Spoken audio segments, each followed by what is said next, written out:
Noel McDermott, who joins me now live from London. He's the CEO of Mental Health Works Ltd. Noel, good to have you on the show. I'm sure you caught a bit of Kiraz Akalın, that woman who has survived this earthquake. And when you're listening to her account, she actually watched surrounding adjacent buildings collapse. She saw smoke, dust. She smelled gasoline. She heard people scream, broken limbs. This is an extremely traumatic experience for many of these people. Without a doubt, and there will be long-term psychological consequences for people. The way we can ameliorate it, though, is by getting people into, as much as possible, an everyday routine as quickly as possible.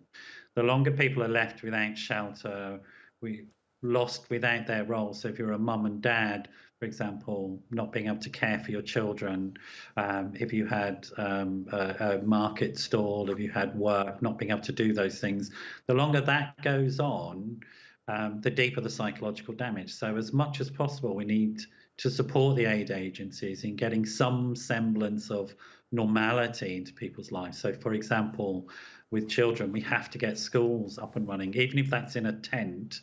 We have to start it because those types of everyday activities are what will help ground people psychologically and help them process and deal with this trauma effectively.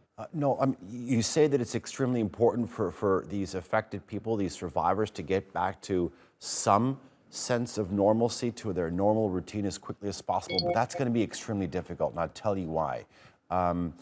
This is, as a result of these natural disaster, we've witnessed the instantaneous displacement of hundreds of thousands of people, if not a number close to 1 million people. That in and by itself actually presents huge challenges. Absolutely, without a doubt. And I've spent many years in London working with displaced people, with refugees and forced migrants of all sorts. And they all tell you the same thing, that what they want most is to be able to deal with their life as it is, to be given tools to get on with their life. Internally displaced people are an almost permanent feature of the world at the moment, sadly. But the ability to construct your own home wherever it is, even if that's in a tent, to negotiate with other people, to support your family, support your children, even in a minimal way, does enhance the survival capacity. And so as quickly as possible, we need to get people into that. And it's not going to be a normal routine. It's going to be a new normal routine. So it's a normalization process that enhances the skills and abilities that people have. Trauma, when you analyze it, is multi-layered. It is very complex. One concept that I have become more familiar with in the last 10 days or so is the concept of survivor's guilt. You have people saying, why did I survive? Why did my mother die? Why did my father? Why was it me that was able to survive this? And this is a huge burden as well. Yeah. It's a really difficult process for people to go through in terms of should I have survived? Should I have given my life? Particularly if you're a parent who's lost a child, for example. It's not the natural order to lose your child. The natural order is parents age and die and children continue after them. So these things are shocking, extraordinarily shocking. And because the infrastructure collapses around as well, people having to deal with it in a very primitive way. So they're literally using their hands to try and dig their relatives and loved ones, their neighbors, their friends from rubble, and they can hear them. They can hear them dying, etc. And so that type of guilt that you feel, you would imagine just surviving, you'd go, wow, I've made it. But generally people don't. They're burdened by a sense of failure. And we need to be letting people know that that's a normal response, but it's not true.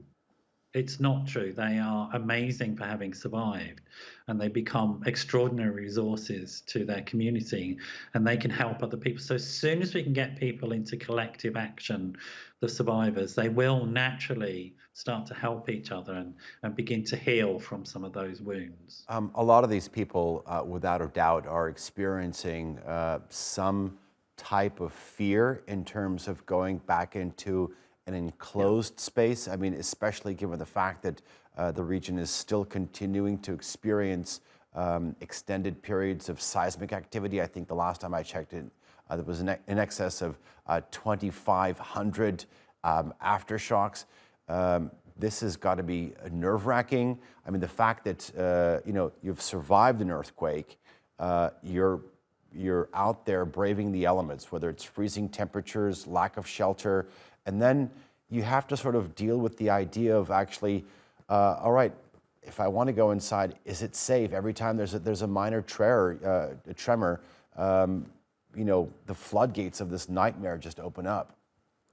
Great question. I think, we take for granted a psychological experience called having an internalized sense of safety.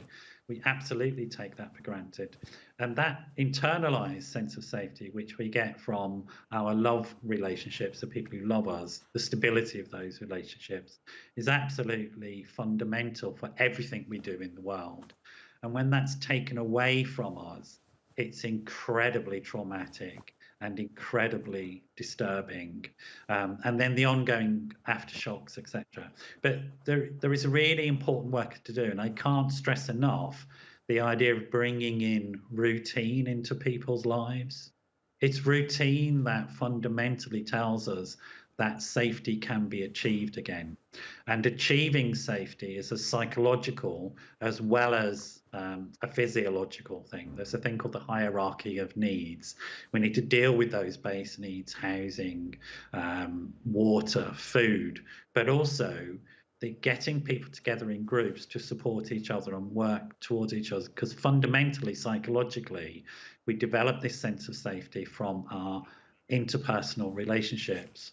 I'm looking at images now of people working together to remove the sofa from the rubble. This working together thing is absolutely crucial at the moment, so that we don't overly victimize people. We don't push them into the victim. We bring them more into, they can do something about this. They have capacities and skills. Noel McDermott, it's a pleasure talking to you. Thank you. It's a fascinating topic, and I do appreciate your input. Thank you very much.